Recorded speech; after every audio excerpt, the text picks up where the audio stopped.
त्वं साग्रजातं सहगणरघुनाथान्वितं तं सजीवं साद्वैतं सावधूतं परिजनसहितं श्रीकृष्णचैतन्यदेवं श्रीराधाकृष्णपादान् सहगणललिता श्रीविशाखान्वितांश्च यस्य प्रसादात् भगवत्प्रसादो यस्या प्रसादान्न गतिः कुतोऽपि ध्यायं स्तुवंस्तस्य यशस्त्रिसन्ध्यां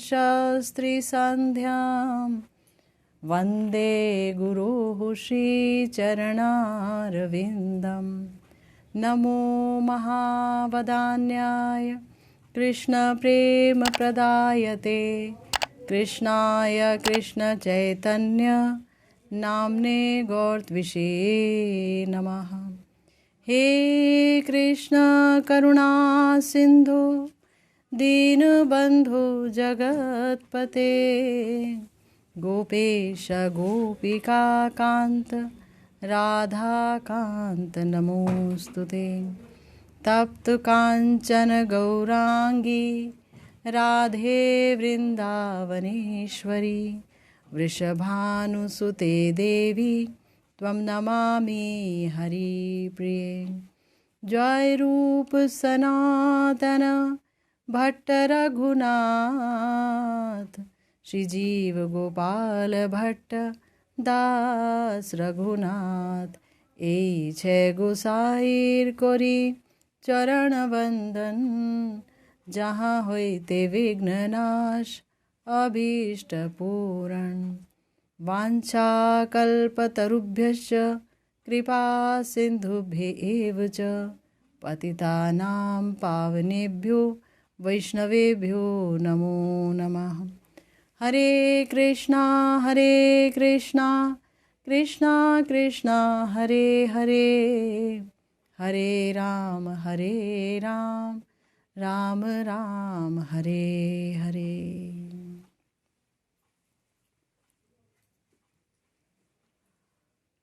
आज हम सब श्री नरोत्तम दास ठाकुर महाशय की प्रार्थना पर चर्चा करने के लिए उपस्थित तो हुए हैं, किंतु आज एक विशेष दिन भी है। हमारे प्यारे श्री गौरांग महाप्रभु के एक बहुत ही प्यारे पार्षद हैं श्री नरहरि ठाकुर जी, नरहरि सरकार। आज उनका तिरोभाव दिवस है। तो नरहरि जी जो हैं वो श्रीमन महाप्रभु के बहुत ही महत्वपूर्ण पार्षद हैं और मधुर रस में उनकी उपासना करते।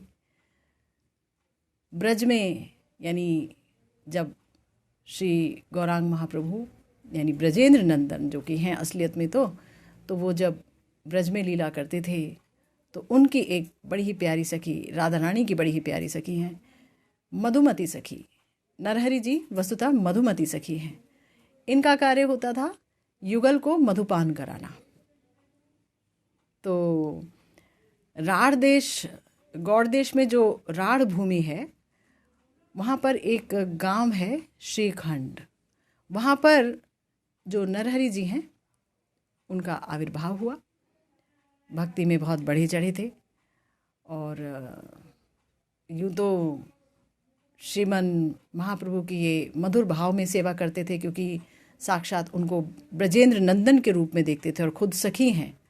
तो जैसे गदाधर जी हमारे गौरांग महाप्रभु की शक्ति हैं, इसी प्रकार से जो नरहरि जी हैं वो भी श्री चैतन्य महाप्रभु के नागरी भाव में यानी स्वयं को कांता समझते थे श्रीमन महाप्रभु की, और उस भाव में उनकी उपासना करते थे।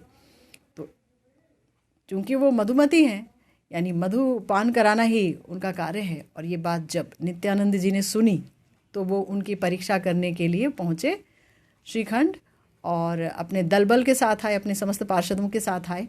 और आते ही उन्होंने कहा कि मधु लेकर के आओ, मैं मधुपान का शौकीन हूँ, मुझे मधु चाहिए। तो वहीं बाहर में, उनके घर के बाहर में एक छोटा सा पुकुर था, छोटा सा तालाब। तो नरहरि जी वहाँ से तालाब से लेकर के जल ले आए और निताई चांद को कहा कि आप इसका पान कीजिए। निताई चांद ने पिया तो एकदम वो मधु हो चुका था उनके हाथों से। तो उसके बाद फिर से गए, फिर से दोबारा लेकर के आए, बार बार बार बार जितनी बार खाते वो, जितनी बार उसका पान करते वो जो है मधु हो जाता है। इसीलिए कहा कि मधुपति मधुदान सपार्षदे कोरी पान उन्मत अवधोत राय, हासे कांदे नाचे गाए भूमे गौड़ा गोड़ी जाए, उद्धव दास रस गाए। तो ये उनके मतलब नरहरि जी के बारे में छोटी सी एक घटना, और भी बहुत कुछ है। क्योंकि हम इस समय तो गौरांग महाप्रभु के ऊपर अपनी चर्चा कर रहे हैं, तो इसलिए लगा कि उनके इतने प्यारे पार्षद जो उनके बहुत करीब हैं और हमेशा उनकी चामर आदि से सेवा करते हैं गौरहरि की, उनके बारे में कुछ कहना ठीक रहेगा। तो आइए अब हम लौटते हैं अपनी उसी प्रार्थना की तरफ जिस पर हम जिक्र कर रहे थे पिछले हफ्ते। गौरांगेर दूटी पद जार धन संपद से जाने भगति रससार, गौरांगेर मधुर लीला जार करने प्रवेशिला हृदय निर्मल भेलोतार। जे गौरांगेर नाम लय तार होय प्रेमोदय, तारे मुई जाऊं बलिहारी, गौरांग गुणिते झूरे नित्य लीला तारे स्फुरे, सेजन भगति अधिकारी। गौरांगेर संगी गणे नित्य सिद्ध करी माने, से जाय ब्रजेंद्र सुत पास, श्री गौड़ मंडल भूमि जेबा जाने चिंतामणि, तार होय ब्रज भूमि वास। गौर प्रेम रसाणवे से तरंगे जेबा डूबे, से राधा माधव अंतरंग, गृहे बा बने ते थाके, हा गौरांग बोली डाके, नरोत्तम मांगे तार संग। तो हम गौर भक्त महिमा पर चर्चा कर रहे थे। हमारे प्यारे श्री गुरुदेव अपनी सुधा कणिका व्याख्या में बहुत ही सुंदर तरीके से श्री नरोत्तम दास ठाकुर महाशय के मनोभाव को जान करके और उसकी व्याख्या कर रहे हैं। एक एक शब्द की बड़ी ही अनुपम व्याख्या है, एक एक पंक्ति की ऐसी हृदय स्पर्शी व्याख्या है कि जब हम इन व्याख्याओं का आश्रय लेते हैं तब हमें हमारे आचार्यों का मन समझ आता है कि हम लोग कितने भाग्यशाली हैं, कितने भाग्यशाली हैं कि हम गौड़ीय वैष्णव हैं, हम गौड़ीय हैं, है ना। हमारे गुरुदेव ने जो गौर महिमा का बखान किया है अपने विभिन्न ग्रंथों के माध्यम से, चाहे वो श्री स्तवावली हो, चाहे उन्होंने अपने पाठ के माध्यम से कहा है, चाहे वो आप जो अभी सुन रहे हैं श्री नरोत्तम दास ठाकुर महाशय की प्रार्थना, उसके माध्यम से जगह जगह पर हमारे प्यारे गुरुदेव ने गौर हरि के मर्म को प्रकाशित किया है। और अब जो हमारे आचार्य हैं श्री नरोत्तम दास ठाकुर महाशय, उनके माध्यम से गौर तत्व को प्रकाशित कर रहे हैं गुरुदेव।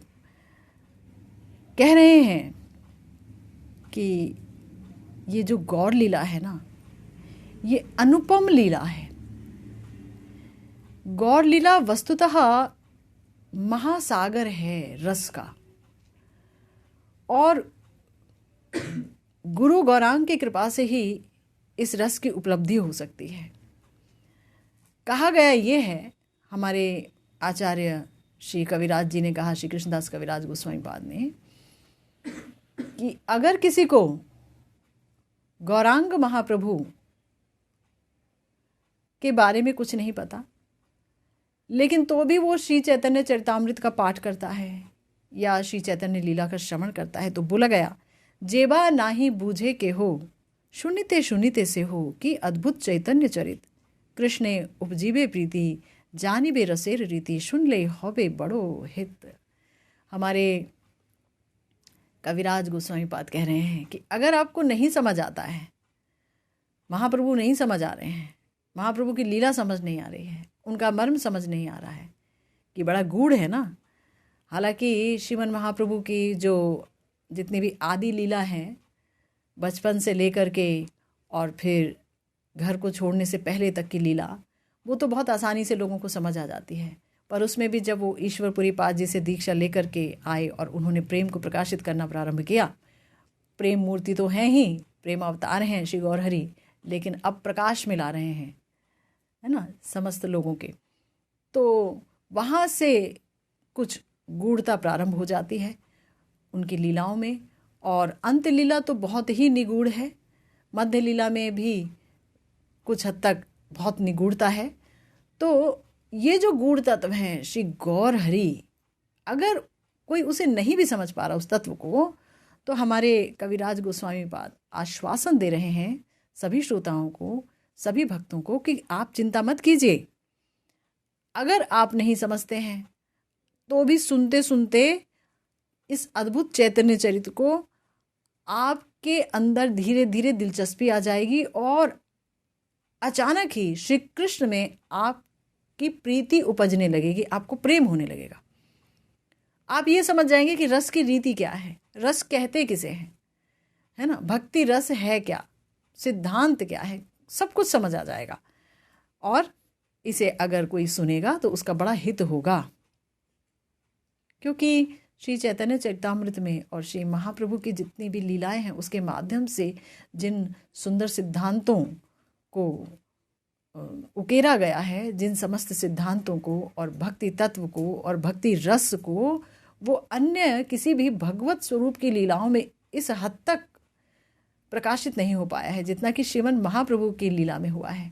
उनकी करुणा, उनकी भक्त वत्सलता, उनका भगवान के प्रति समर्पण, स्वयं भगवान है लेकिन अपने ही नाम का आस्वादन कर रहे हैं, अपनी ही मधुरिमा का आस्वादन कर रहे हैं। तो ये सारा जो उनके आस्वादन के माध्यम से जो रस तत्व को प्रस्तुत किया गया है श्री चैतन्य चरितामृत में, भक्ति सिद्धांत को प्रस्तुत किया गया है, सेवा परिपाटी, और भगवान स्वयं कितने दीन बन करके भक्तों के सामने नृत्य करते हैं, भक्तों की चरण रज लेते हैं, ये सब कुछ जो है ये बहुत ही अनुपम है और कहीं भी इसकी तुलना नहीं दी जा सकती। तो इसीलिए कहा गया कि श्री गौर हरि की मधुर लीला जब कानों में प्रवेश करेगी तो चित्त निर्मल होगा ही। चित्त निर्मल करने के लिए विशेष प्रयत्न की आवश्यकता नहीं है, सिर्फ श्रीमन महाप्रभु की लीलाओं को पढ़िए, उनका ध्यान कीजिए, चित्त निर्मल हो जाएगा, उनका नाम लेते रहिए। ब्रज माधुरी आस्वादन कर धन्य होता है साधक, ये मुख्य फल है। अजीब सी बात है, श्रीमन महाप्रभु की लीला पढ़ेंगे, श्रीमन महाप्रभु की लीला का चिंतन करेंगे, श्रीमन महाप्रभु की लीला सुनेंगे, तो क्या होगा, उस लीला से ब्रज माधुरी का आस्वादन होगा। ये वैशिष्ट है श्रीमन महाप्रभु की लीला का, क्योंकि उन्होंने ब्रज रस ही का तो आस्वादन किया है। ब्रज रस के अलावा उन्होंने क्या आस्वादन किया है, ब्रजेंद्र नंदन का आस्वादन किया है, ब्रज प्रेम का आस्वादन किया है। और श्री राधा जी का भाव ही तो है वहाँ पर सर्वत्र श्री चैतन्य चरितामृत में। अगर श्री चैतन्य चरितामृत को ये कह दिया जाए कि वो श्री राधा चरित्र है तो इसमें कोई अतिशयोक्ति नहीं होगी, क्योंकि श्री राधा जी के महाभाव को ही उन्होंने वहाँ पर प्रस्तुत किया है। तो हमारे शीला कृष्णदास कविराज गोस्वामी पाद श्री चैतन्य लीला का महत्व और फल बता रहे हैं, और इस प्रकार का महत्व है श्री महाप्रभु की लीला के श्रवण का और उसके पठन पाठन का, कि जैसा कहीं और कोई महत्व ही नहीं है। किसी अन्य भगवत स्वरूप की लीलाओं को हम पढ़ते हैं तो सब जगह उनका महत्व है, परंतु एक ऐसा वैशिष्ट और उस वैशिष्ट को लिखने का एक तरीका, एक ऐसी शैली दी है श्री कविराज जी ने कि जो पूरे ब्रह्मांड में कहीं नहीं पाई जाती है। बड़े ध्यान से सुने, बड़ी ही सुंदर शब्द हैं श्री चैतन्य चरितामृत के, जहाँ पर वो श्री चैतन्य लीला के महत्व को बता रहे हैं। कह रहे हैं, कृष्ण लीला अमृतसार तार शत शत धार, दश दिगे बहे जहा होते, से चैतन्य लीला होए सरोवर अक्षय, मनोहंस चराहु तहाते। आहा, क्या सुंदर शब्द हैं, कितना अमृत भरा पड़ा है प्रत्येक शब्द में। कह रहे हैं कृष्ण लीला अमृतसार। देखिए, हम श्रीमद् भागवतम में सुनते हैं, जहाँ श्री सुखदेव गोस्वामी जी ने एक बड़ा सुंदर श्लोक दिया है वहाँ पर, जिसका मायने है कि इस भव सिंधु से वही पार हो सकता है जो कृष्ण लीला का सेवन करता हो, है ना। कृष्ण लीला रस सेवन में जिसकी मति हो, उसके लिए ये भव सिंधु पार करना बड़ा ही आसान है। क्योंकि इस भव सागर में तो बस ज्वाला ही ज्वाला है, त्रिताप है, और वो त्रिताप हर जीवात्मा को जलाते रहते हैं। इन त्रितापों को कोई चीज़ शांत नहीं कर सकती है। अगर कोई शांत कर सकते हैं तो वो भगवत लीला अमृत, और श्री कृष्ण स्वयं भगवान है। तो श्री कृष्ण लीला क्या है? वो अमृत का सार है। अगर भगवत लीलाएं समस्त एक ऐसा अमृत है, विशिष्ट अमृत हैं जो जीव का उद्धार कर देते हैं। देखिए, अगर कोई स्वर्ग का अमृत पिएगा तो उसका उद्धार नहीं होगा, उसके अंदर भोग वासनाएं बढ़ जाएंगी कि हम भोग वासना करें। जैसे सारे देवी देवता भोग वासना करते रहते हैं, इंद्र जी अप्सराओं के नृत्य देखते रहते हैं, है ना, और सबके अंदर भोग का प्रचुर आवेश है। तो हमारा भव सागर में हमारी आयु और बढ़ जाएगी, यहाँ और अधिक दिन बिताने होंगे, ऐसा वो अमृत है। ज़्यादा दिन भी दे दिया, ज़्यादा उम्र मिल गई तो भी क्या फ़ायदा, भगवान का स्मरण तो हो नहीं रहा है, तो बेकार है वो सारे दिन ही। तो भगवत लीला अमृत क्या है? ये भव सागर से उबारने वाला है, ऊपर से परमास्वाद्य है। और कृष्ण लीला क्या है? वो तो अमृत का सार है, अमृत का सार है। यानी कहीं अमृत हो और उसको मथा जाए मथा जाए मथा जाए मथा जाए अमृत के सागर को, तो वहां से जो सार निकलेगा वो कृष्ण लीला अमृत है। तो सार जो होता है वो तो बहुत कम होता है ना, सार तो बहुत ज़्यादा नहीं होता ना भाई, जितना बड़ा सागर है उससे तो कम ही होगा ना सार। लेकिन बोला है कि इतना सार है कि उसके कई सौ धाराएं, बड़े ध्यान से सुनिए, कई सौ धाराएं दसों दिशाओं में बह रही हैं। ऐसी श्रीमन महाप्रभु की लीला है कि इस महाप्रभु की लीला से, श्री चैतन्य महाप्रभु की लीला से कृष्ण लीला अमृत सार की कई सौ धाराएं दसों दिशाओं में बह रही हैं। एक में, दो में, तीन में, चार नहीं, दसों दिशाओं में। एक धारा नहीं, दो धारा नहीं, प्रत्येक दिशा में शत शत धारा बह रही है। और वो है महाप्रभु की लीला। कोई महाप्रभु की लीला सुनेगा तो वो सीधा कृष्ण लीला अमृत सार में डूब जाएगा। महाप्रभु और श्री ब्रजेंद्र नंदन तत्वतः एक ही वस्तु हैं, एक ही तत्व हैं, वास्तव वस्तु हैं, जैसे कि बताया गया वास्तव वस्तु। तो अगर कोई उन्हें सुनेगा श्रीमन महाप्रभु की लीला को, तो बताया गया कि वो कैसा है? सरोवर अक्षय, कृष्ण लीला अमृत सार का वो अक्षय सरोवर है। अक्षय माने ऐसा सरोवर जो कभी भी समाप्त नहीं होता है, जिसका कभी भी क्षय नहीं होता है।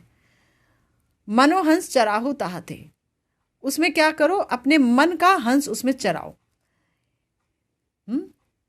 भक्त क्या करते हैं? भक्त जो भगवान में पूरी तरह से डूबे हुए हैं, कृष्ण में डूबे हुए हैं, राधा रानी में डूबे हुए हैं, उनके हृदय को शांति, उनके हृदय की तृप्ति तभी होती है जब वो प्रिया प्रियतम की लीलाओं के बारे में श्रवण करें या चिंतन करें। तो उनका हृदय कुछ जुड़ाता है, कुछ शीतल हो जाता है ना। तो बताया ये कि ये जो भक्त है ना, भक्त क्या करते हैं कि वो मतलब श्री कृष्ण लीला अमृत सार को पाना चाहते हैं, और उनको ये इन्फॉर्मेशन दे रहे हैं, सूचना दे रहे हैं हमारे कविराज जी कि जो चैतन्य लीला है ना, वो कृष्ण लीला अमृत सार का पूरा एक तरीके से सागर है। 10-10 मतलब शत-शत धाराएं बह रही हैं चाहूँ तो। ऐसा सरोवर है कि ये कभी समाप्त नहीं होता है, अक्षय सरोवर है कृष्ण लीला अमृत सार का। तो भक्त, आप अपने मन हंस को कहीं चराना चाहते हो तो यहाँ संसार में कहाँ चराओगे? हमारा मन रूपी हंस कुछ चारा पाना चाहता है भाई, खाना चाहता है, निवाला पाना चाहता है, कहाँ चराओगे? यहाँ तो आप देखो तो यहाँ हर जगह त्रिताप ज्वाला है, यहाँ तो जलन ही जलन है, यहाँ तो कष्ट ही कष्ट है, कष्ट ही कष्ट है कि नहीं? और हमें तो चैन मिलेगा कृष्ण लीला अमृत सार में। तो बोल रहे अरे कृष्ण लीला अमृत सार थोड़े से कोई ढूंढ रही हो तो अक्षय सरोवर है यहाँ पर, इसमें जाके अपने मन रूपी हंस को चराओ, आपका मन रूपी हंस उसमें चरे। ये ऐसा है ना। हमारा मन रूपी हंस क्या करता है? हंस जो है वो गंदे जल में थोड़ी ना तैरेगा, उसको तो अमृत चाहिए, वो तो अमृत खाने का आदी है। बोल रहे हाँ आपको दे रहे हैं ना, कितना बढ़िया अमृत सार दे रहे हैं, वो भी कृष्ण लीला अमृत सार। और भक्त का मन है हंस, भक्त का मन है हंस की तरह, उसे यही चाहिए। फिर कह रहे हैं भक्तगण सुनो मोर दैन्य वचन, तुमा शबार पद धूली अंगे विभूषण करी किछु मुई करूं निवेदन। हमारे प्यारे आचार्य कितने दीन हैं। देखिए जो प्रेम के पराकाष्ठा में होता है उसके अंदर दीनता बहुत होती है।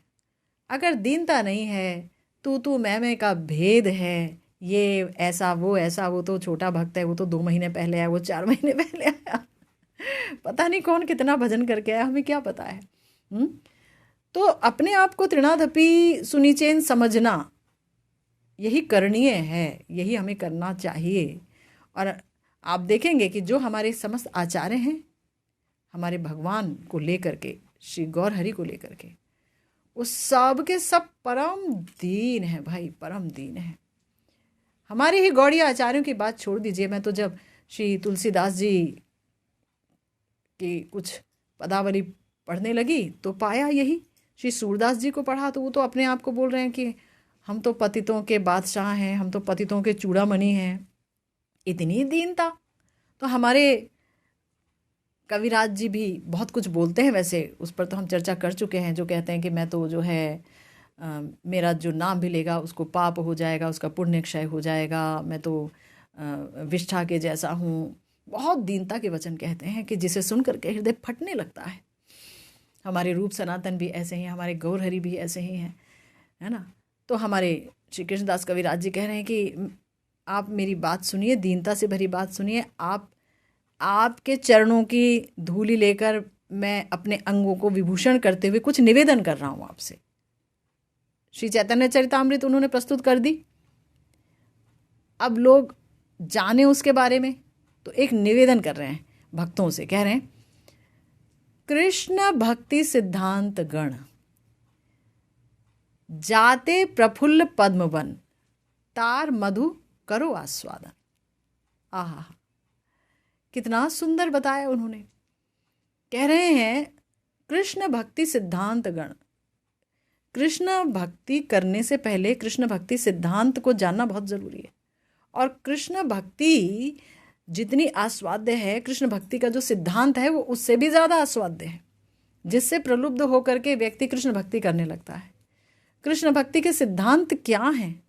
हमारे श्रीमन महाप्रभु की लीला में शुरू से लेकर अंत तक कृष्ण भक्ति का सिद्धांत भरा पड़ा है, रस ही रस भरा है, कृष्ण भक्ति का रस भरा पड़ा है। कह रहे हैं कि ऐसे ऐसे सिद्धांत हैं ना कृष्ण भक्ति के, ऐसे ऐसे प्यारे प्यारे सिद्धांत उभर के आते हैं हमारे श्री महाप्रभु की लीला में कि ऐसा लगता है कि उस सिद्धांत का एक पद्म वन, कमल का वन खिला हुआ है। और कैसा कमल वन है ये कि इसमें से मधु की धारा हमेशा बहती रहती है, मधु ही मधु निकलता है। भक्त को क्या चाहिए? भक्त को क्या चाहिए? भक्त को भक्ति रस चाहिए ना, भक्ति रूपी मधु चाहिए।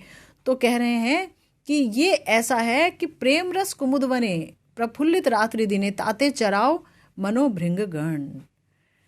कह रहे हैं कि ऐसा है कि कृष्ण भक्ति सिद्धांत का प्रफुल्ल पद्मवन है। अब पद्मवन कहाँ पर फूला हुआ है? ये कहाँ पर है? ये कह रहे हैं प्रेम रस कुमुदवन, वहीं पर ही ये भी है कृष्ण भक्ति पद्मवन। प्रेम रस का कुमुद वन है। कुमुद क्या होता है? कुमुद वन या जो है कमल जो होता है, कमल आमतौर पर रात को मुरझा जाता है, चंद्रमा को देखते ही कमल मुरझा जाता है ना। कह रहे हैं कि नहीं, ये जो है कृष्ण भक्ति ये प्रेम रस से भरपूर है। कृष्ण भक्ति सिद्धांत प्रेम रस से ओतप्रोत है और इसका जो कुमुद वन है वो रात दिन खिला रहता है। ये पद्मवन रात दिन खिला रहता है, यहाँ कभी भी रात्रि या दिन नहीं की बात नहीं है, ये हमेशा ही तरोताज़ा रहता है। तो क्या करो आप? तो बताया कि देखो भाई भक्तों, आपके जो मन है ना वो है भ्रमर, वो कृष्ण चरण का आश्रय पाने के लिए हमेशा लोलुप रहते हैं, कृष्ण भक्ति रस को पाने के लिए, प्रेम रस को पाने के लिए क्योंकि प्रेम के बगैर तो भक्त का जीवन दुर्बल है। और हमारे प्यारे श्री गौरहरि की लीलाओं में आप देखेंगे तो शुरू से लेकर अंत तक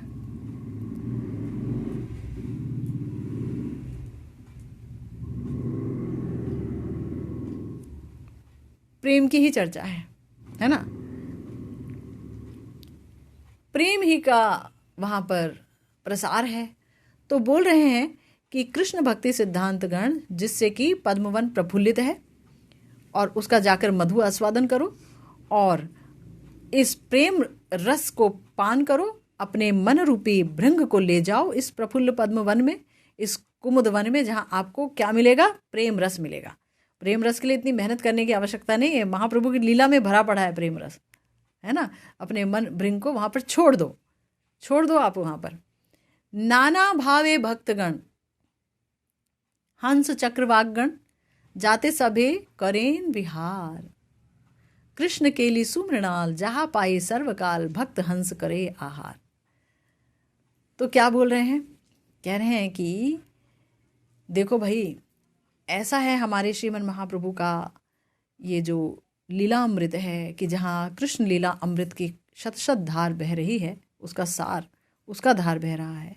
और कृष्ण प्रेम रस जो है वहाँ एकदम ऐसा लग रहा है कि जैसे कुमुद वन है, कुमुदनी खिली पड़ी है और दिन रात वो प्रफुल्लित रहती है, खिली रहती है। तो बोल रहे हैं कि उस सरोवर में, कैसा सरोवर है ये? अक्षय सरोवर है। किस चीज़ का अक्षय सरोवर है ये? कृष्ण लीला अमृत सार का अक्षय सरोवर है, जिसमें क्या खिले हुए हैं? प्रफुल्लित हो रखे हैं क्या? पद्मवन, कुमुदवन, वहाँ वही प्रेम रस है, वहाँ पर कुमुदवन छाया हुआ है। तो बोल रहे हैं उसमें अनेक प्रकार के भक्तगण अनेक भावों को लेकर, अगर किसी का वात्सल्य रस है तो भी वो वहाँ जा सकता है, अगर किसी का अन्य कोई रस है तो भी वहाँ जाएगा, तो उसे वो रस भी देखने को मिल जाएगा। जब शची मैया और श्रीमन महाप्रभु की लीला हम देखते हैं तो वहाँ वात्सल्य रस के जो भक्त हैं उनको उनकी खुराक मिल जाएगी, है ना। सख्य रस के भाव के भक्त हैं उनको भी उनकी खुराक मिल जाएगी जब श्रीमन महाप्रभु अपने विभिन्न प्रकार के पार्षदों के साथ लीला करते हैं। और जो मधुर रस के भक्त हैं, जो मंजरी भाव के भक्त हैं, तो वहाँ तो उनकी असीमित खुराक है श्रीमन महाप्रभु, क्योंकि श्रीमन महाप्रभु तो श्री राधा भाव को लेकर ही लीला कर रहे हैं और मंजरी भाव तो श्री राधा भाव का अनुगत्य करता है। श्री राधा रानी की जो भाव मधुरिमा है वो कैसी है, उनका प्रेम कैसा है, इन सब चीज़ों को जाने बगैर भला कोई व्यक्ति मंजरी भाव की उपासना कैसे कर सकता है? तो वहाँ तो बहुत है, श्री महाप्रभु की लीला में यही सब कुछ है। तो बताया क्या कि अनेक प्रकार के भक्तगण हंस चक्रवाक बन करके इस अक्षय सरोवर में, चैतन्य महाप्रभु की लीला रूपी अक्षय सरोवर में, जो कि कैसा है? कृष्ण लीला से भरपूर है, ऐसे अक्षय सरोवर में दिन रात विहार करते हैं। और बोला कृष्ण केली सुमृणाल जहाँ पाई सर्वकाल भक्त हंस करे आहार। इस सरोवर में क्या है? महाप्रभु की लीला रूपी सरोवर में क्या है? बोल रहे हैं कृष्ण केली सुमृणाल है। हंस क्या खाते हैं? कमल का मृणाल खाते हैं। कमल का जो तना होता है ना, वो नीचे से काटते रहते हैं, खाते रहते हैं वो। तो ये कमल क्या है? ये कृष्ण केली, श्री कृष्ण की जो लीला है वो सुमृणाल है। श्रीमन महाप्रभु की समस्त लीलाओं में श्री कृष्ण की जो लीला है वो सुमृणाल कही गई है, और वो सुमृणाल पाई जाती है श्रीमन महाप्रभु की समस्त लीला रूपी अक्षय सरोवर में। बताया गया कि वो सदा रहती है, उसका कभी विनाश नहीं होता है, इसलिए भक्त हंस वहाँ जाते हैं और वही खाते रहते हैं। महाप्रभु की लीला पढ़ते हैं तो उन्हें कृष्ण लीला का आस्वादन आता रहता है, वो कृष्ण लीला में और अधिक डूबते हैं, कृष्ण लीला से जुड़ जाते हैं। महाप्रभु की लीला में कृष्ण लीला का आस्वादन भरपूर है। फिर बोला सेई सरोवरे गिया हंस चक्रवाक हुइया सदा ताहा करहो विलास, कि आप क्यों दूर बैठे हो? अगर आप कृष्ण लीला में डूबना चाहते हो तो आप भी बन जाओ। क्या बन जाओ? बोला उस सरोवर में जा कर के आप हंस चक्रवाक बन जाओ, है ना, और उसमें सदा विलास करो, उस सरोवर में जा करके। खंडिबे सकल दुख, विलास करने से क्या होगा, वहाँ पर सदा हम तैरेंगे, हम हमेशा हम महाप्रभु की लीला में डूबेंगे, अनायास से कृष्ण लीला का रस हमको प्राप्त होने लगेगा। तो क्या होगा, खंडिबे सकल दुख, सारे दुख समाप्त हो जाएंगे। बोला ना कि भव सागर से, इस दुखमय ज्वाला सागर से निपटने का एक ही उपाय है, और वो है कृष्ण लीला रस निसेवन, उसका सेवन करना, उसका आस्वादन करना। तो सारे दुख चले जाएंगे। पाइबे परम सुख, अनायास से हौबे प्रेम उल्लास, आपको इतना सुख मिलेगा कि अचानक ही आप प्रेम से उल्लसित हो जाएंगे, कृष्ण प्रेम मिलने लगेगा। और वो प्रेम पा करके कौन है जो दुखी रहेगा। जब श्रीमन महाप्रभु ने कहा कि दरिद्र मोर जीवन कृष्ण प्रेम बिना, है ना, देह इंद्रिया सब छार, कि मेरा सारा देह इंद्रिया बेकार है, मेरे को तो कृष्ण प्रेम मिला नहीं। महाप्रभु है भाई, परम दीन है, दीनता को प्रकाशित कर रहे हैं अपने भक्तों के लिए, कह रहे हैं मुझे तो मिला नहीं कृष्ण प्रेम। प्रेम दे देते हैं, जिनको देखकर ही प्रेम मिल जाता है, जिनके नाम से प्रेम मिल जाता है, वो कहते हैं मुझे कृष्ण प्रेम नहीं मिला, है ना। तो विचित्र बात है, किंतु जो भी है, तो प्रेम ही मुख्य है भक्तों के लिए। तो बताए अचानक प्रेम उल्लास हो जाएगा भक्त को। एई अमृत अनुक्षण साधु महंत मेघगण, विश्व उद्याने कोरी वर्षण, ताते फले प्रेम फल, भक्त खाए निरंतर, तार शेषे जिए जगजन। देखिए हमारे कविराज जी की भाषा कितनी अच्छी है ना। मेरी तो उस हद तक पहुंच नहीं है हमारे कविराज जी की भाषा के अंदर, है ना। इतना मेरा कह लीजिए, इतना मेरा आवेश नहीं है, इतना मेरा भजन नहीं है, लेकिन जिनका भजन है बहुत अच्छा, वो तो ये पढ़ कर के कितना आनंदित होते होंगे जिसकी कोई सीमा नहीं है ना। तो बता रहे हैं हमारे कविराज जी, जो भी टूटा फूटा समझ आ रहा है आपके साथ मैं भी आस्वादन करने का प्रयास कर रही हूँ, भूल चूक भी हो सकती है, क्षमा कीजिएगा। तो कह रहे हैं हमारे प्यारे आचार्य पाद, कह रहे हैं कि ये जो अमृत है ना, अमृत, उसे प्रतिक्षण विश्व रूपी उद्यान पर वो गिराते रहते हैं वृष्टि के रूप में, उसकी बारिश करते हैं कौन, साधु महंत रूपी मेघगण। खुद चैतन्य महाप्रभु की लीलाओं में डूबते हैं, पान करते हैं, प्रेम से उल्लसित हो जाते हैं, और उसके बाद जब डूबे हैं, जो चीज़ खा के डूबे हैं, डकार तो उसी चीज़ की आएगी ना, उसी का उद्गार होगा। तो जब महाप्रभु की लीला रस में डूबे हैं, कृष्ण लीला रस सार में डूबे हैं, तो फिर उसी का रसोद्गार होता है। तो वो रसोद्गार कैसा होता है, विश्व उद्यान नहीं तो जलमल के मर जाए, ये विश्व उद्यान सूख जाए जहाँ पर कि भक्तगण बैठे हैं, उनके ऊपर साधु महंत ही इस अमृत का, कृष्ण लीला अमृत का, अमृत की धारा गिराते रहते हैं वृष्टि के रूप में। वो मेघ बन जाते हैं, जहाँ जहाँ मेघ उड़ के चले जाते हैं ना, मेघ एक जगह तो रहता नहीं, मेघों से तुलना दी गई है साधुओं की, मेघ एक जगह रहता नहीं है, तो मेघ जगह जगह जाता है और कृष्ण के बारे में, श्री महाप्रभु के बारे में बोलता है। फिर बोल रहे हैं कि विश्व उद्यान पर जब बारिश कर दी, तो भाई अगर बारिश होगी कहीं किसी ज़मीन पर, किसी बगीचे में, तो वहाँ पर कुछ फल वल भी तो उगेगा। तो बोले हाँ उगता है ना, ताते फले प्रेम फल, प्रेम रूपी फल उग जाता है विश्व उद्यान में। भक्त खाए निरंतर, जो भक्त है उनको तो भर भर पेट मिलता है, क्योंकि उनका हृदय तो योग्य बन गया प्रेम रूपी फल को पाने का, प्रेम रूपी फल को चखने का। फिर बोला तार शेषे जिए जगजन, अब उनका जो उच्छिष्ट है ना, उच्छिष्ट है वो जग जीवन, जग को मिलता है। कैसे करके मिलता है कि वही वो भक्त खा रहे हैं और वही वो प्रदान कर देते हैं दूसरों को भी। तो जगत के जो जगजन हैं वो उस प्रेम फल का अवशिष्ट पाते हैं, और अगर भक्त ने खाया और अगर भक्त के उच्छिष्ट के रूप में पाएंगे तो और भी आस्वाद्य हो जाएगा। भक्त उच्छिष्ट के रूप में वो प्रेम फल और भी आस्वाद्य हो जाएगा। तो बोला गया चैतन्य लीला अमृतपुर, कृष्ण लीला सुकरपुर, दोहे मेली होय सुमाधुर्य, आहा साधु गुरु प्रसादे, ताहा जई आस्वादे, से ही जाने माधुर्य प्राचुर्य। क्या बात है, बहुत सुंदर। कह रहे हैं श्रीमन महाप्रभु की जो लीला अमृत है वो तो भरी हुई है, सागर ही सागर है, भरा पड़ा एक बहुत बड़ा सागर है, एक नगर है, और उसके अंदर अगर कृष्ण लीला रूपी कपूर मिला दो देखो भाई, जल को स्वादिष्ट बनाने का एक तरीका होता है कि जल के अंदर थोड़ा कपूर भी मिला देते हैं, थोड़ा गुलाब जल मिला देते हैं, है ना, तो स्वादिष्ट हो जाता है। तो थोड़ा कपूर अगर मिला दो तो वो कपूर क्या है, श्री कृष्ण लीला।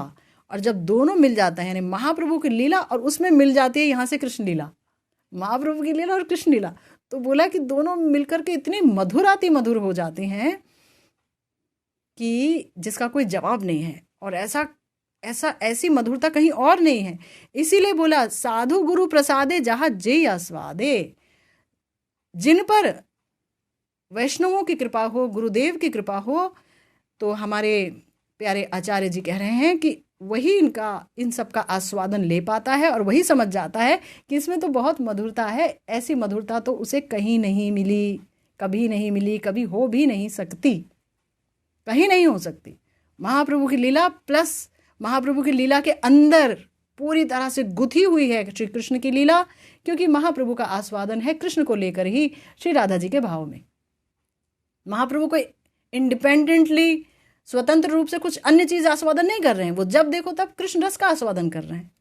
तो कृष्ण रस का सार है, वहां पर सार है। सब जगह देखिए आप, सब जगह हमारे प्यारे कविराज जी ने भागवतम के श्लोक उठा उठा करके दिए हुए हैं। जब श्रीमन महाप्रभु श्री सनातन गोस्वामी जी को शिक्षा दे रहे हैं तो भागवतम के श्लोकों की भरमार है। हर बात पर भागवत के श्लोक आते हैं। हर जगह श्री कृष्ण तत्व है, हर जगह महाप्रभु आस्वादन ही कृष्ण का कर रहे हैं श्री राधा जी के भाव में। तो जहाँ राधा जी आस्वादन कर रही हो खुद कृष्ण रस का, तो सोचिए वो कितना भरपूर होगा और कितना यूनिक होगा, कितना अलग होगा, मतलब अनूठा है ये। तो ये आस्वादन जो कर पाता है साधु गुरु प्रसाद से, वही समझ जाता है कि इसमें कितना माधुर्य है। अब आगे कह रहे हैं हमारे प्यारे गुरुदेव कि जे गौरांगे नाम लय, जे गौरांगे नाम लोय, तार होय प्रेमोदय, तारे मुई जाई बलिहारी, गौरांग गुणिते झूरे नित्य लीला, तारे स्पुरे से जन भगति अधिकारी। श्रील ठाकुर महाशय अब गौरांग लीला की महिमा वर्णन कर चुके हैं। यद्यपि लीला में नाम रूप गुण सभी आ जाते हैं, फिर भी नाम संकीर्तन कली का युग धर्म और सर्वश्रेष्ठ भजनांग होने के कारण अब गौर नाम कीर्तन की महिमा बता रहे हैं। अभी तक तो हम कृष्ण नाम कीर्तन की महिमा जानते हैं, हरे कृष्णा कृष्णा कृष्णा हरे हरे, ये जानते रहे हैं, है ना। लेकिन गौर नाम की क्या महिमा है? क्यों हमारे गुरुदेव जो हैं वो कहते हैं कि हरे कृष्ण महामंत्र करने से पहले इतनी मालाएं आप जो है वो गौर नाम की कीजिए, गौरांग महाप्रभु का नाम लीजिए। क्यों कहते हैं, क्या महत्व है, कभी सोचा है किसी ने? तो आज इस रहस्य पर से पर्दा उठा रहे हैं हमारे गुरुदेव। कह रहे हैं कि जो गौरांग महाप्रभु का नाम जपता है या कीर्तन करता है उसके हृदय में प्रेमोदय होता है, प्रेम का उदय होता है। मैं उसकी बलिहारी जाता हूँ, यानी उसकी महिमा बखान करने में हार जाता हूँ। बलिहारी, बोली प्लस हार, बलिहारी मतलब मैं नहीं बखान कर पा रहा। इसलिए गौर नाम का जप या कीर्तन करने वालों का महात्म्य अवर्णनीय है। अचानक ही उनके हृदय में प्रेमोदय होगा। वो सोचेगा पहले भी तो मैं इतना माला करता था मगर हृदय तो द्रवित नहीं होता था, अचानक हृदय कैसे द्रवित होने लगा? क्योंकि आप गौर नाम की माला भी कर रहे हैं। ये रहस्य हमारे गुरुदेव हम तक पहुंचा रहे हैं, ये रहस्य खोल रहे हैं।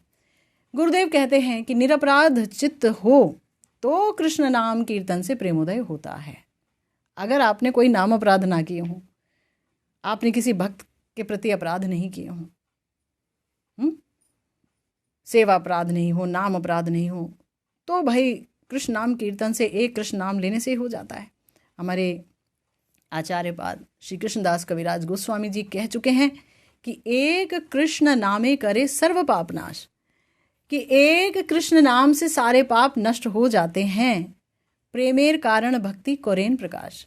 श्री कृष्ण जी के नाम में इतना बल है कि एक कृष्ण नाम लिया तो सारे पाप नाश हो जाते हैं, और जो प्रेम का कारण है वो भक्ति प्रकाशित हो जाती है हृदय में। प्रेमेर उदय होय प्रेमेर विकार, और अगर प्रेम हो गया तो उसके लक्षण आपके चेहरे पर, आपके शरीर पर उभर आएंगे। ऐसा हो नहीं सकता कि किसी को मलेरिया हो गया हो तो उसे जाड़ा ना लगता हो, ऐसा हो सकता है क्या? मलेरिया हो गया तो कांपेगा ही, तो बताएगा डॉक्टर। इसी तरह अगर किसी को प्रेम हो गया तो उसके विकार भी, सात्विक विकार शरीर पर आ जाएंगे। क्या है जी सात्विक विकार? स्वेद, कंप, पुलक आदि गदगद अश्रुधार। स्वेद, पसीना होने लगेगा उसे भगवान का नाम सुनते ही, या उसमें कंप उठेगा, या उसके रोमांच उठेगा, है ना, रोमावली उठ जाएगी, या गदगद हो जाएगा उसका कंठ भगवान का नाम लेते लेते, या आंसुओं की धार बहेगी, या दो एक लक्षण होंगे या दो तीन लक्षण होंगे, या एक लक्षण बहुत प्रगाढ़ होगा, कुछ ना कुछ तो होगा। अगर ऐसा हुआ तो क्या होगा? तो बोला कि अगर ऐसा हुआ तो अचानक ही भव रोग आपका समाप्त हो जाएगा। यानी ये जो संसार है ये सबसे बड़ा रोग है। जो इस संसार में आए वो वस्तुतः रोगी हैं, हम तो रोगी हैं ही संसार में, मेरे जैसा तो कोई रोगी नहीं है, है ना। और ये सब मुझे होते भी नहीं है, स्वेद, कंप, पुलक आदि। लेकिन जो निरपराध चित्त है, जो निंदा नहीं करता किसी की, जो निंदा नहीं सुनता है ना, जो भेद बुद्धि नहीं करता है भक्तों में, और भी बहुत सारे उनमें जो गुणावलियां हैं, तो उनको ये सब होगा, स्वेद, कंप, पुलक आदि गदगद अश्रुधार, एक कृष्ण नाम से, और भवक्षय हो जाएगा और भगवान की सेवा मिल जाएगी। एक कृष्ण नामेर फल पाई एतो धन, कि एक कृष्ण नाम का जो फल है उसमें इतना कुछ मिलेगा आपको, पाप भी नाश हो जाएगा एक ही कृष्ण नाम से, भक्ति उदित हो जाएगी, प्रेम का उदय होगा, प्रेम का विकार उत्पन्न हो जाएगा, भवक्षय हो जाएगा, दोबारा जन्म नहीं लोगे, भगवान की सेवा मिल जाएगी, भगवान का धाम मिल जाएगा।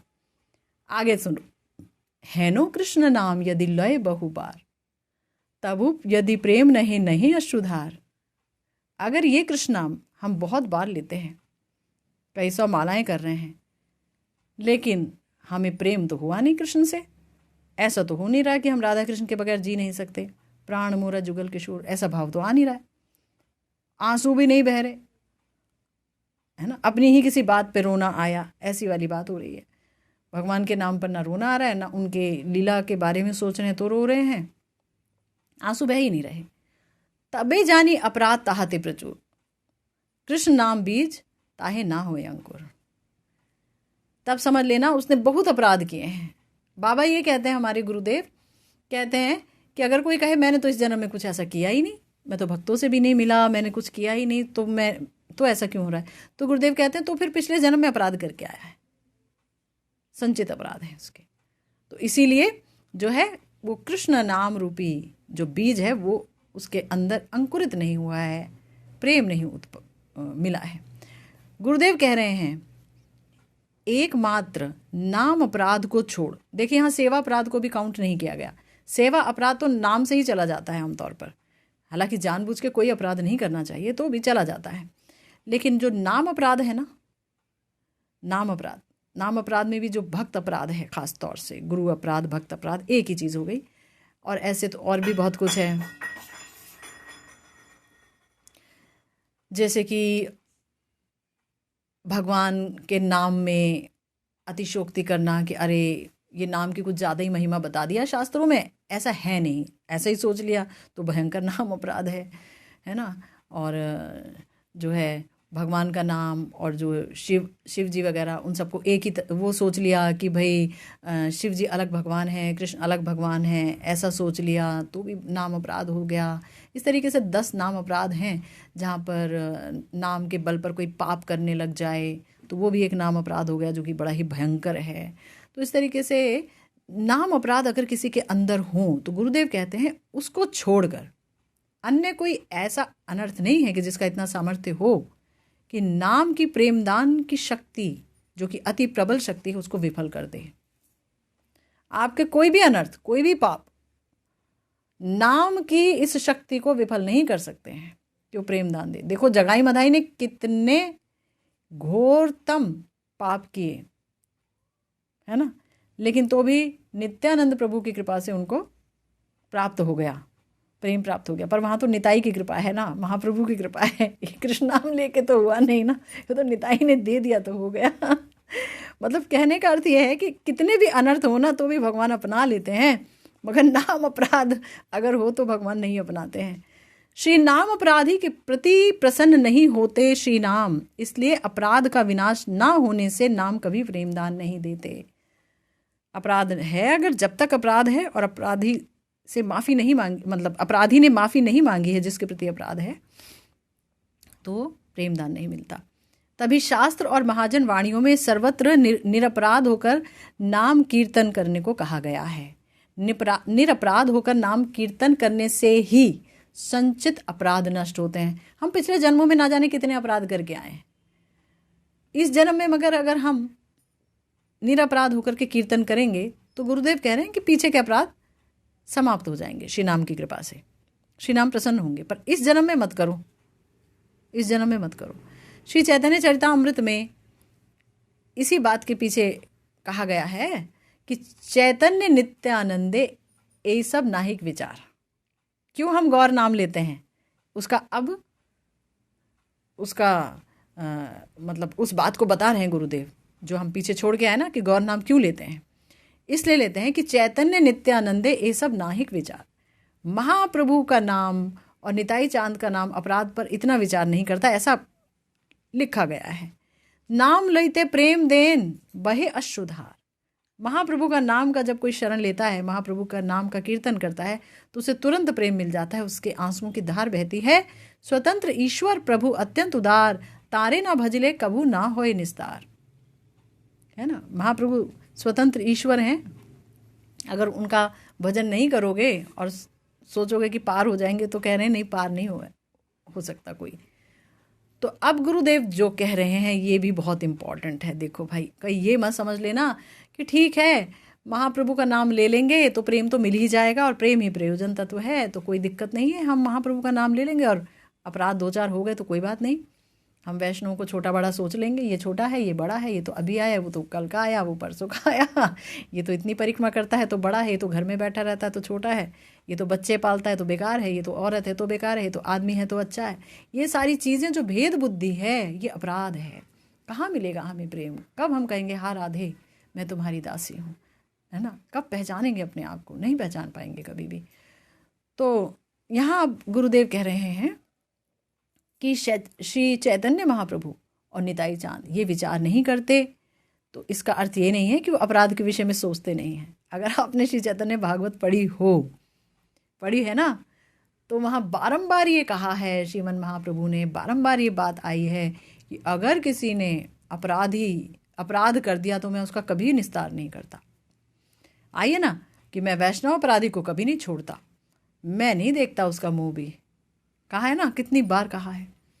तो बोला कि ऐसा नहीं है कि वे अपराध के विषय में विचार नहीं करते। श्रीमन महाप्रभु ने स्वयं गोपाल चपाल के वैष्णव अपराध का विचार किया है ना, जिन्होंने श्रीवास जी के आंगन के आगे रात रात में कितना कुछ रख दिया था और बात फैला दी थी कि ये लोग तो यहाँ पर ये सब क्या करते हैं, कैसी पूजा करते हैं, ये सब है वो सब। तो उनको कुछ रोग हो गया था, तो जा करके उन्होंने महाप्रभु से क्षमा मांगी। तो महाप्रभु ने कहा नहीं भाई, जिसके प्रति अपराध किया है वहाँ जाओ, मैं क्षमा नहीं करता, हाँ नहीं क्षमा करता। ऐसे वो जो थे, इसी बात पर मुझे याद आई वो कथा भी, जहाँ पर जो देवानंद जी थे, उन्होंने भी श्रीवास जी के प्रति, उनसे भी अपराध हो गया था।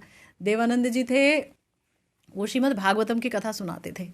तो उनकी जो कथा थी उसमें कहीं भक्तिपरक व्याख्याएं नहीं होती थी, सीधी सीधी व्याख्या होती थी, सिर्फ सीधी सीधी बात बोल दी, हो गया। तो भक्तिपरक व्याख्या नहीं होती थी। तो लेकिन जो महान भक्त हैं श्रीवास जी, वो एक बार वहाँ चले गए और जैसे ही उन्होंने कोई श्लोक सुना उनके मुख से, तो वो उनके हृदय में तो भक्ति लबालब भरी है। अब आप भक्तिपरक व्याख्या करो ना करो, कृष्ण नाम लेते ही उनकी हालत खराब। तो वो जैसे उन्होंने श्लोक सुना और वो एकदम मूर्छित हो गए और उनके जो है मतलब हुंकार करने लगे प्रेम से, हा कृष्ण करने लगे। तो सब लोगों ने सोचा कि उनके डिसाइपल्स जो थे, देवानंद जी के जो शिष्य थे, उन्होंने सोचा ये क्या यहाँ बाधा कर रहे हैं, शोर कर रहे हैं। तो उठा करके श्रीवास जी को बाहर कर दिया, जाइए यहाँ से, जाइए, बाहर कर दिया उनको। और देवानंद जी जो है उन्होंने कुछ नहीं कहा, उन्होंने इसका विरोध नहीं किया। तो उनका बड़ा अपराध हो गया। तो उनके अंदर से ये शक्ति ही ख़त्म हो गई कि अब वो भागवत की व्याख्याएं कर सकें या बोल भी सकें या श्लोक भी। तो वो समझ गए कि कुछ हो गया, महाप्रभु के पास आकर के उनसे क्षमा भी मांगी। तो महाप्रभु ने कहा ना, जिसके प्रति अपराध किया है वहाँ जाके क्षमा मांगो। ऐसे गुरुदेव हमारे एक और यहाँ पर उदाहरण दे रहे हैं कि यहाँ तक कि अपनी माता शची देवी के श्री अद्वैत आचार्य के प्रति अपराध की बात भी बोली है। आपको याद होगा श्री चैतन्य भागवत में भी वर्णन आया है कि जब श्रीमन महाप्रभु सबको प्रेम दान दे रहे थे, वरदान दे रहे थे कि आप मांगो क्या चाहिए, श्रीधर जी को बोल रहे हैं, सबको बोल रहे हैं आपको क्या चाहिए क्या चाहिए, वर मांगो वर मांगो। तो सबने कहा कि आप सबको प्रेम दान दे रहे हैं, अपनी मैया को भी दीजिए प्रेम दान। तो बोले नहीं, इनको नहीं दूंगा प्रेम दान, मेरी माँ ने जो है अपराध किया है, शची जी ने अपराध किया है अद्वैताचार्य जी के चरणों में। तो क्या अपराध था वो? अद्वैताचार्य जी के लिए बोल दिया था कि भाई इनकी पाठशाला में पढ़कर, इनका संग करके मेरा जो बड़ा बेटा है विश्वरूप वो तो सन्यासी हो गया, तो ये तो जो है अद्वैत कहाँ है, तो द्वैत है। इन्होंने तो डिवाइड कर दिया, बांट दिया, सब कुछ खत्म हो गया। तो ये लाइन जो बोल दी, अब माँ का इतना हृदय, दर्द सहता हुआ हृदय, वेदना युक्त हृदय, अगर इतनी सी बात बोल दी भी तो कौन सी बात हो गई। पर महाप्रभु तो उस समय छोटे थे, पर महाप्रभु ने अपराध ले लिया, महाप्रभु ने अपराध ले लिया। उस समय का अपराध, उस समय की बात, अपराध नहीं है। हालांकि देखा जाए तो शची मैया तो यशोदा जी हैं, वो तो उनमें कहाँ से अपराध होगा। मगर श्री चैतन्य महाप्रभु अपने भक्तों के माध्यम से ही सिद्धांतों को प्रकट करते हैं ना, तो ये सारी लीलाएं करवाते रहते हैं, है ना। उनकी मैया कहाँ ये सब करने वाली, लेकिन करवा रहे हैं ताकि सब समझ जाएं भाई अपराध कितना बारीक होता है। एक स्टेटमेंट, एक वाक्य भी अपराध का रूप धारण कर लेता है। फिर आप चक्कर लगाते रहो, कोई प्रेम नहीं मिलता, हमें भगवत प्रेम नहीं मिलता। तो उन्होंने कहा कि इन्होंने अद्वैताचार्य जी के प्रति अपराध का किया है। तो फिर शची मैया को जब पता चला तो गई उनसे क्षमा मांगने के लिए। तो जैसे ही अद्वैताचार्य जी ने शची मैया को क्षमा मांगते हुए देखा कि वो क्षमा मांग रही मुझसे, वो मूर्छित हो गए। वो नहीं सह सके कि जगत जननी ये क्या कर रहे हो, मूर्छित हो गए।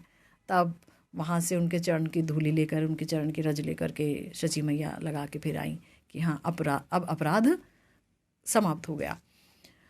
तो अपराध का विचार सर्वत्र है। गुरुदेव ने एक फाइनल लाइन कह दी, ये फाइनल है, सर्वत्र है। इतना ही नहीं, प्रकट लीला में स्वयं कोई विलक्षण शक्ति प्रकट कर अपराधी के अपराध को नष्ट कर प्रेम दान किया है श्रीमन महाप्रभु ने।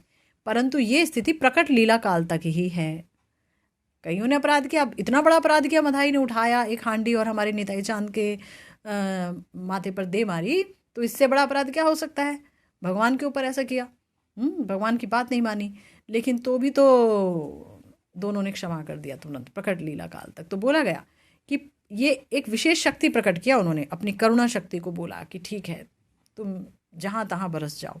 परंतु महाप्रभु गए तो वो शक्ति भी चली गई।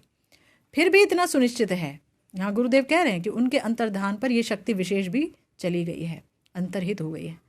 फिर भी इतना सुनिश्चित है कि अन्यान्य भगवान नामों की अपेक्षा, ये ध्यान से सुन लीजिए, कि अन्य भगवान नामों की अपेक्षा प्रेममय गौरांग के नाम की शक्ति शीघ्र अपराध नाश और प्रेम दान की शक्ति अब भी विद्यमान है। कि अगर हम कृष्ण कृष्ण बोलते हैं तो हमारे अपराध नष्ट नहीं होंगे तुरंत, बहुत समय लगेगा, लेकिन आज भी थोड़ा जल्दी या काफ़ी जल्दी हो जाएगा। अगर हम गौर का नाम लेते हैं, प्रेममय गौरांग महाप्रभु का नाम लेते हैं, तो अपेक्षाकृत जल्दी हो जाएगा और जल्दी प्रेम मिल जाएगा। अपराध गया तो प्रेम मिला है। तो इसीलिए कविराज गोस्वामी जी ने उक्त अंशों के आरंभ में ही लिखा है, पहले ही बोल दिया था। ये सारी जो बात हुई ना, अश्रुधार और वो वहाँ कृष्ण नाम, एक कृष्ण नाम, उसे पहले ही बोल दिया था। अद्यापि हो देखो चैतन्य नाम जय लय, कृष्ण प्रेमे पुलक आश्रु विह्वल से होय, नित्यानंद बोलिते होय कृष्ण प्रेमोदय, आउल आए सर्व अंग अश्रु गंगा बॉय। बोला गया कि अभी भी अगर आप देखेंगे ना, तो महाप्रभु का नाम जो लेता है उसे आप देखेंगे कि वो कृष्ण प्रेम में विवल हो जाता है और उसके अश्रुधार बहने लगते हैं, उससे वो पुलकित हो जाता है। आज भी ऐसा होता है। नित्यानंद जी का नाम लेते ही अचानक ही कृष्ण का प्रेम उदित हो जाता है हृदय में, और उसका सारा अंग प्रेम से आकुल व्याकुल होने लगता है और आंखों से आंसू धारनी अश्रु की गंगा बहती है। इसीलिए गौड़ीय वैष्णव संप्रदाय में हरे कृष्णेति 32 अक्षर वाले महामंत्र जप या कीर्तन से पहले श्री गौर नाम का जप या कीर्तन का विशेष विधान देखा जाता है, क्योंकि सबको प्रेम ही चाहिए। प्रेम ही प्रयोजन तत्व बता गए हैं श्री चैतन्य महाप्रभु, और प्रेम देने की विशिष्ट शक्ति उनके नाम में है ही, ये बता रहे हैं गुरुदेव। इसके पश्चात गुण की बात कहते हैं। तो गुण की क्या बातें कहते हैं, इसको हम अगली दफ़ा इस पर हम चर्चा करेंगे, इसका आस्वादन करेंगे। आज की भागवत कथा फिलहाल यहीं विश्राम लेती है। जय जय श्री राधे श्याम, श्री गुरु निताई गौर सीतानाथ, प्रेमानंदे हरि हरि।